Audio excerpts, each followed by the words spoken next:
देखिए बहुत ही प्यारा क्वेश्चन है कि एक फंक्शन दे रखा है, इसे हम फंक्शन कहते हैं। फंक्शन वो होते हैं जिसमें एक इनपुट हमारा इन्वॉल्व होता है, जिसकी वैल्यू चेंज करने पे हमारा आउटपुट चेंज होता है। ठीक है, अगर ये चीज़ नहीं समझ में आई तो कोई बात नहीं, हम समझ लेंगे बाद में। बस आप इतना ध्यान दीजिए कि एक्सीलरेशन निकालना है। ठीक है, उसने वेलोसिटी दे रखी है। वेलोसिटी क्या है? 2t² - 4t। कह रहा है find acceleration at t = 35 second and also find average acceleration. तो सबसे पहले हम एक्सीलरेशन निकालते हैं, फिर एवरेज की बात करेंगे। ठीक है, तो सबसे पहले हमारा पूरा कॉन्सेंट्रेशन इस पे होना चाहिए, ये हम बाद में देख लेंगे। ठीक है, पहले से करें। ओके, चलिए स्टार्ट करते हैं। जब भी हमारा वेलोसिटी का फंक्शन दिया हुआ करेगा, ठीक है, तो एक्सीलरेशन हमारा क्या हो जाया करेगा, उसका हम डेरिवेटिव निकाल लिया करेंगे, यानी कि dv/dt। टी के रिस्पेक्ट में हम जब उसे डिफ्रेंशिएट करेंगे, जो भी निकल के आता है उसे हम एक्सीलरेशन कहते हैं। अब डेरिवेटिव क्या चीज़ होती है? जैसे एक्सीलरेशन हमारा कभी भी ΔV/ΔT, अभी हमने थोड़ी देर पहले क्वेश्चन में किया था, याद करो। एक्सीलरेशन क्या था? Average velocity, change in velocity over change in time. अब यही जो डेल्टा होता है ये डी में चेंज हो जाता है। देखो आप ध्यान से, इसी को हम डेरिवेटिव बोल देते हैं। ठीक है, तो ये dy/dx होता क्या है भाई?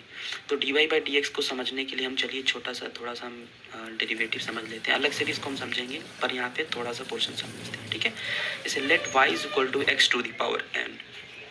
जैसे यहाँ पे उसने फंक्शन दे रखा है v = 2t² - 4t, उसी तरह से उसने एक फंक्शन दे दिया y = x⁴n। ठीक है, जनरल फंक्शन कहते हैं जब भी n इन्वॉल्व होता है। तो यहाँ n हमारा रियल नंबर है। तो चलिए इसका dy/dx निकालते हैं। तो ये फॉर्मूला होता है सिंपली dy/dx, x के रिस्पेक्ट में हम इसे क्या कर रहे हैं, डिफ्रेंशिएट कर रहे हैं। हमेशा याद रखिए ये जो x है यहाँ पे जो होगा वही यहाँ पर होगा। जैसे देखिए ध्यान से, यहाँ पर आप, इसने t में दिया है ना, वेलोसिटी t में दे रखा है, तो देखिए हम t के रिस्पेक्ट में ही डिफ्रेंशिएट करते हैं। ठीक है, जैसे यहाँ समझ सकते हैं, देखिए dv/dt, t हमारा यहाँ जो होगा वो, ये दोनों सेम होगा, हमेशा से सेम होगा। ठीक है, तो देखिए यहाँ पे अब हम यहाँ समझते हैं dy/dx। ठीक है, y = ये दिया था, हमने x के रिस्पेक्ट में क्यों डिफ्रेंशिएट किया? क्योंकि फंक्शन हमारा x में दिया हुआ था। ये तो n हमारा कोई नंबर है ना, इससे हमें मतलब नहीं है, ये मेन होता है। तो dy/dx निकाला, तो ये जो पावर होती है ये सिंपली पावर हमारी सामने आ जाती है और इस पावर में एक रिड्यूस हो जाता है। पावर यहाँ सामने आ गई, इसमें से एक हम सब्ट्रैक्ट कर देते हैं, ये हमारा बन जाता है फॉर्मूला। चलिए इसे समझते हैं।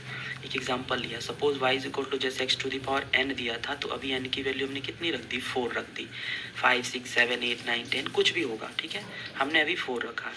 तो dy/dx जब इसका निकालें तो हमने क्या कहा था, पावर आगे आ जाती है और पावर में एक कम हो जाता है। तो पावर आगे आ गई, पावर में एक कम किया, देखिए 4 हमारी पावर यहाँ आ गई थी। जब इसमें 4 में से 1 सब्ट्रैक्ट करेंगे तो 3 बचा ना।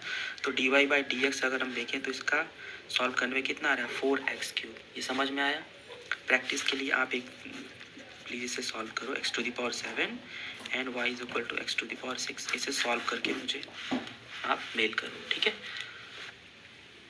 ये y = 3x⁴। अब एक्चुअली थोड़ा सा ये हमारा क्या है, फंक्शन चेंज हो गया।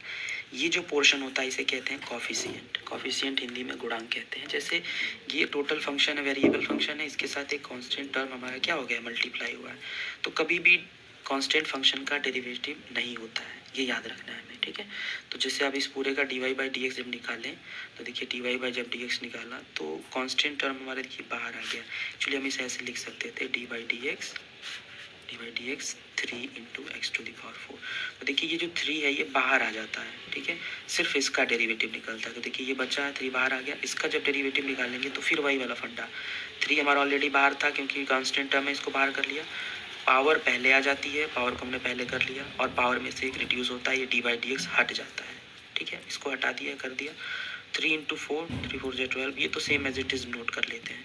3 4 12, देखिए पावर में एक कम हुई तो क्या हो गया, x⁴।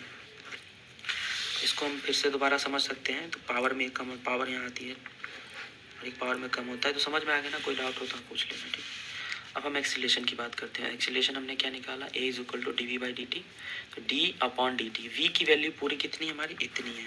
आपने देखा होगा जब आप छोटे बच्चे थे तो जब भी 2 × क्या हुआ करता था, सपोज a + 3b, तो इस 2 का मल्टीप्लाई इसमें भी होता था, इसमें भी होता था। तो इसे हम डिस्ट्रीब्यूशन लॉ कहते हैं।